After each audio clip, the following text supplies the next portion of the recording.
ओम शांति। 10 मार्च 2023 बाबा के महावाक्य। मीठे लाडले बच्चे, तुम्हारी है रूहानी याद की यात्रा। तुम्हें शरीर को कोई तकलीफ नहीं देनी है। चलते फिरते उठते बैठते बुद्धि से बाप को याद करो। प्रश्न: सदा खुशी किन बच्चों को रहती है?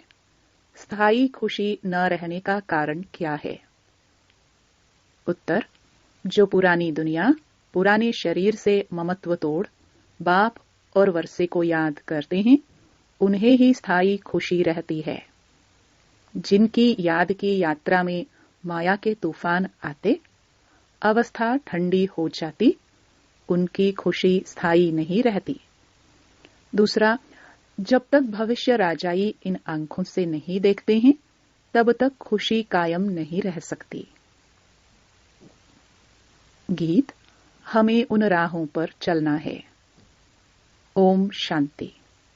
यह बाप कहते हैं बच्चों प्रति, यह तो समझने की बात है, इतने बच्चे सिवाय प्रजापिता ब्रह्मा के और किसके होते नहीं। श्री कृष्ण को कभी प्रजापिता नहीं कहा जाता। नाम गाया हुआ है ना, प्रजापिता ब्रह्मा। जो होकर गए हैं वह इस समय प्रेजेंट है। तो प्रजापिता ब्रह्मा की संतान ब्रह्मा कुमार कुमारियां ढेर हैं। यह है प्रजापिता ब्रह्मा की औलाद। तो जरूर प्रजापिता ब्रह्मा का भी कोई बाप होगा ना। बच्चे जानते हैं हमारा दादा परमपिता परमात्मा शिव है। वह अब नई दुनिया रच रहे हैं, अर्थात पुरानी दुनिया को नई बना रहे हैं। इस पुरानी दुनिया में यह तन भी पुराने हैं। नई दुनिया में सतो प्रधान नए तन होते हैं। वह कैसे होते हैं? देखो इन लक्ष्मी नारायण को। यह है नई दुनिया के नए तन। इन्हों की महिमा भारतवासी जानते हैं। यह स्वर्ग, नई दुनिया, नए विश्व के मालिक हैं। नई दुनिया जो थी वह अब पुरानी है। 84 जन्म लेने पड़ते हैं ना। इनका भी पूरा हिसाब है। कौन पूरे 84 जन्म लेते हैं? सब तो नहीं लेते। 84 जन्म सिर्फ वही लेते हैं जिनका आदि से अंत तक पाठ है। जो पहले इस सृष्टि पर थे, हर एक बात लाडले बच्चों को धारण करनी है। यहाँ कोई मनुष्य को नहीं समझाते।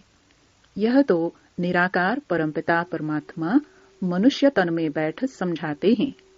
बलिहारी उनकी है, वह नहीं समझाते तो हम कुछ भी नहीं जानते। हम तो बिल्कुल तुच्छ बुद्धि थे। अभी रचयिता और रचना के आदि मध्य अंत को जाना है। हु इज हु, इस बेहद ड्रामा में सबसे मुख्य पाठधारी कौन कौन है? यह अविनाशी बना बनाया ड्रामा है। गाते भी हैं, बनी बनाई बन रही। गायन भक्ति मार्ग में करते हैं, परंतु यह अभी समझाया जाता है कि यह ड्रामा का खेल कैसे बना हुआ है। बाप बैठ समझाते हैं, लाडले बच्चे, यह तो तुम जान गए हो कि तुमको यात्रा पर चलना है। मनुष्य यात्रा पर बहुत कष्ट सहन करके जाते हैं। अभी तो एरोप्लेन, ट्रेन आदि बहुत सहज निकली हैं। आगे तो मनुष्य पैदल यात्रा पर जाते थे। चलते चलते तूफान लगते थे, मनुष्य बेहाल हो जाते थे। फिर कोई वापस लौट आते थे। तो आधा कल्प द्वापर से लेकर जिस्मानी यात्रा चलती है। भक्ति मार्ग में मनुष्य यात्रा पर क्यों जाते हैं? भगवान को ढूंढने। भगवान कहीं बैठा तो नहीं है। भगवान के जड़चित्र पूजे जाते हैं। जो होकर जाते हैं उनके जड़चित्र बनाते हैं।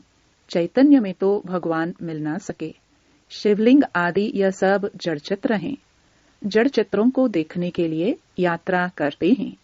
यह एक भक्ति मार्ग की रस्म है। जानते हैं, परंतु कोई की भी बायोग्राफी को नहीं जानते कि यह कौन है, कब आए थे। शिव जयंती मनाई जाती है, परंतु उनको भी जानते नहीं। आजकल तो इस उत्सव को भी उड़ा दिया है, क्योंकि इनका नाम रूप आदि प्राय लोप होना ही है। अभी तुम जानते हो, ऊंचे ते ऊंच ज्ञान का सागर सुख का सागर है। सागर से अभी हमको ज्ञान मिल रहा है। वही बेहद का बाप अभी प्रैक्टिकल में है। अमरनाथ भी शिव बाबा है ना। दिखाते हैं बर्फ का लिंग बन जाता है। मनुष्यों को ठगने के लिए गपोड़े तो बहुत लगाए हैं। तो उस जिस्मानी यात्रा पर तकलीफ बहुत होती है। यह है रूहानी यात्रा। इसमें शरीर की कोई तकलीफ नहीं है। तुम बच्चे समझते हो हम बेहद के बाप के बच्चे हैं। भक्ति मार्ग में जन्म जन्मांतर याद करते आए हैं। अब स्मृति आई है। बाप कहते हैं तुम 63 जन्म ढूंढते ढूंढते उतर गए। पहले एकदम कड़ी नवधा भक्ति करते हैं, फिर भी दुनिया को तमो प्रधान तो जरूर होना है। झाड़ वृद्धि को पाता है जरूर।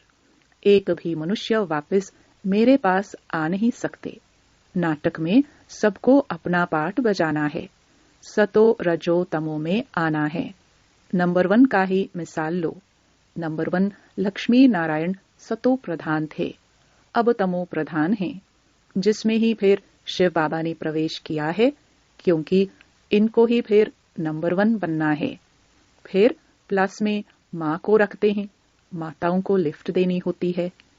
पहले लक्ष्मी, फिर नारायण। माताओं का नाम ऊंचा किया जाता है। माता सदैव पतिव्रता होती है। पुरुष कभी पतिव्रता नहीं होते हैं। वंदे मातरम कहा जाता है। इस समय तुम बाप के बने हो तो तुम हो जाते हो ब्रह्मा कुमार कुमारी। माता गुरु बिगर कभी किसका उद्धार होता नहीं। गुरु तो बहुत ढेर के ढेर हैं, फिर भी कलयुग घोर अंधियारा हो गया है। कितने गुरु गोसाई हैं। कहां कहां हरिद्वार आदि में उन्हों के मंदिर बने हुए हैं। नहीं तो वास्तव में मंदिर उसको कहा जाता है जिसमें देवताएं होते हैं। सन्यासी लोगों का कभी मंदिर नहीं होता है। मंदिरों में तो देवताएं ही रहते हैं, क्योंकि उन्हों की आत्मा और शरीर दोनों पवित्र हैं। इन महात्माओं की भल आत्मा पवित्र है, परंतु शरीर पवित्र मिल नहीं सकता, क्योंकि तत्व भी तमो प्रधान है। अभी तुम देवता बन रहे हो। बनाने वाला है परमपिता परमात्मा। यह है सतो प्रधान संन्यास, वह है रजो प्रधान संन्यास। यह बाप के सिवाय कोई सिखला ना सके। तो बाबा ने समझाया है कि वह है जिस्मानी यात्रा, यह है रूहानी यात्रा। इसमें कर्मेंद्रियों का कोई काम नहीं, कुछ भी तकलीफ की बात नहीं है, बहुत सहज है। वह जिस्मानी यात्रा अनेक प्रकार की है, यह रूहानी यात्रा एक ही है। यह है राजाई के लिए यात्रा। यह लक्ष्मी नारायण का चित्र सामने खड़ा है। दुनिया थोड़ी जानती है कि इन्होंने यह राजयोग की यात्रा कर यह पद पाया है। तुम बच्चे जानते हो इन्होंने यह प्रारब्ध कैसे पाई। कोई ऊपर से नई आत्माएं तो नहीं आई जिनको भगवान ने राजाई दे दी। नहीं, इन्हों को पुराने से नया बनाया हुआ है, जिसको रिज्यूनेट व काया कल्पतरु कहा जाता है। तो बाप बैठ समझाते हैं इन्होंने रूहानी यात्रा की थी। राजयोग बल की यात्रा से यह बने। बाप राजयोग और ज्ञान सिखाने आते हैं, तो अब तुम्हारी यात्रा चल रही है। तुम बैठे हुए अथवा चलते फिरते उठते बैठते यात्रा पर हो। तुम सिर्फ बुद्धि से बाप को याद करते हो, याद से ही दौड़ी पहनते हो, और तुम्हारे विकर्म विनाश होते हैं। जितना जल्दी विकर्म विनाश होंगे, उतना जल्दी बाप के गले का हार बनेंगे। तुम अब वह 4 धाम आदि नहीं करते हो। वह सब भक्ति मार्ग के जिस्मानी तीर्थों पर जाए, वहां से फिर लौट आकर घर में विकर्मी बनते हैं। जितना समय यात्रा पर रहते हैं, उतना समय निर्विकारी रहते हैं।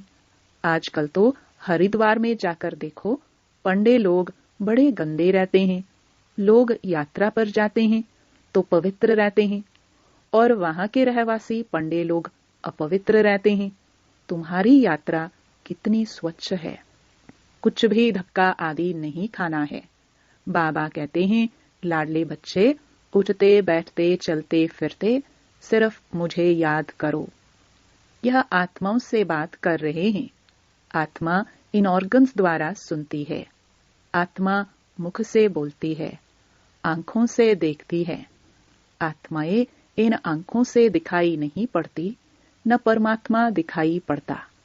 दोनों को दिव्य दृष्टि बगैर देखा नहीं जा सकता है।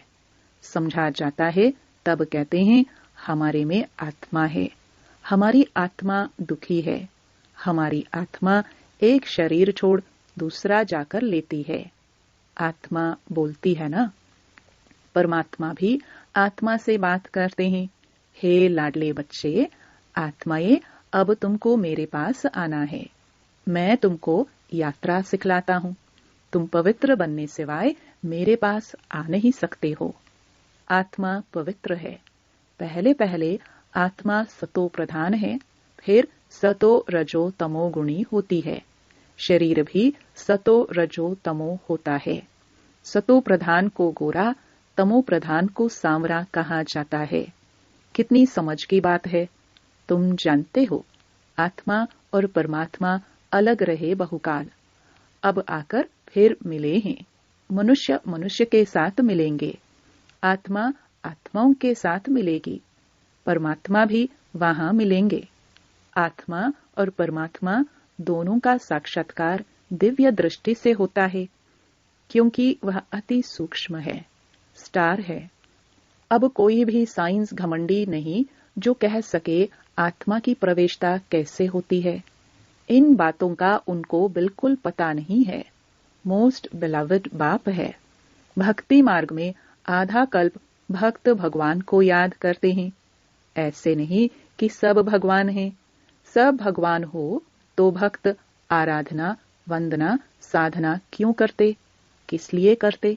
सभी मुक्ति, जीवन मुक्ति चाहते हैं, क्योंकि यहाँ दुखी हैं। चाहते हैं शांति हो, परंतु विचारों को यह पता नहीं है कि शांति धाम किसको कहा जाता है, मुक्ति कहाँ होती है, यह भी नहीं जानते। कहने मात्र सिर्फ कह देते हैं कि पार निर्वाण गया, जानते कोई भी नहीं है। अब तुम बच्चे यात्रा पर हो। बाप कहते हैं बच्चे संभल संभल कर चलना है।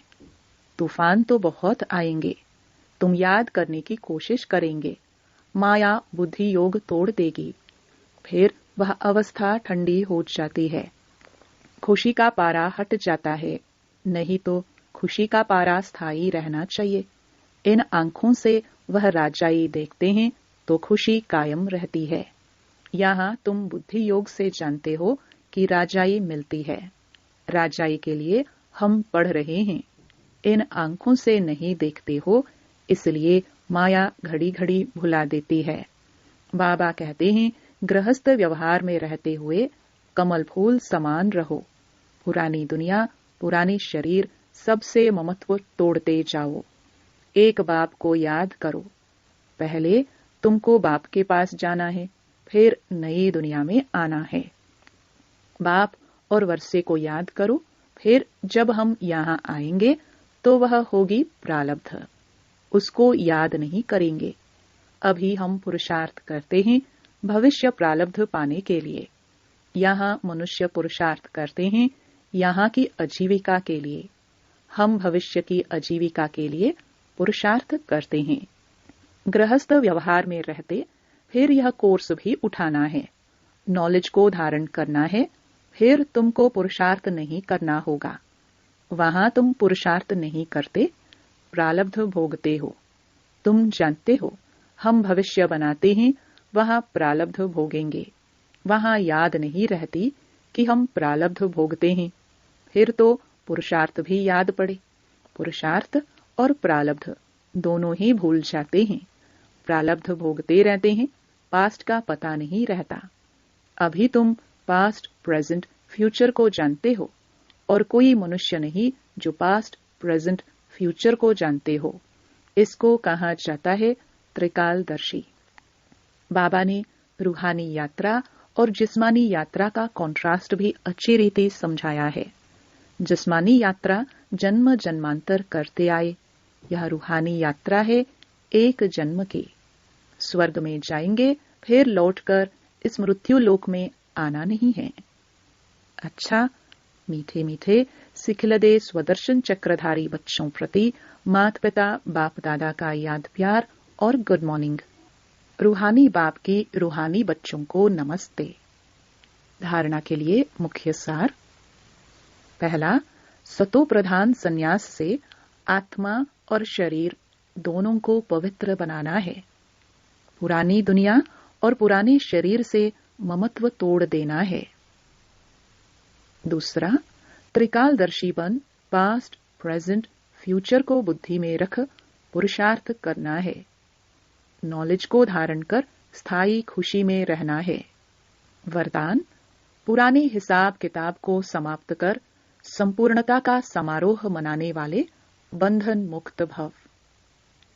इस पराये देश में जब सभी बंधन युक्त आत्मा बन जाते हैं, तब बाप आकर स्वरूप और स्वदेश की स्मृति दिलाकर बंधन मुक्त बनाए स्वदेश में ले जाते हैं और स्वराज्य अधिकारी बनाते हैं।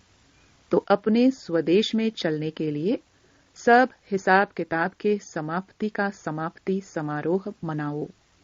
जब अभी यह समारोह मनाएंगे, तब अंत में संपूर्णता समारोह मना सकेंगे। बहुत काल के बंधन मुक्त ही बहुत काल के जीवन मुक्त पद को प्राप्त करते हैं। स्लोगन, अपने उमंग उत्साह के सहयोग और मीठे बोल से कमजोर को शक्तिशाली बना देना ही शुभ चिंतक बनना है। ओम शांति।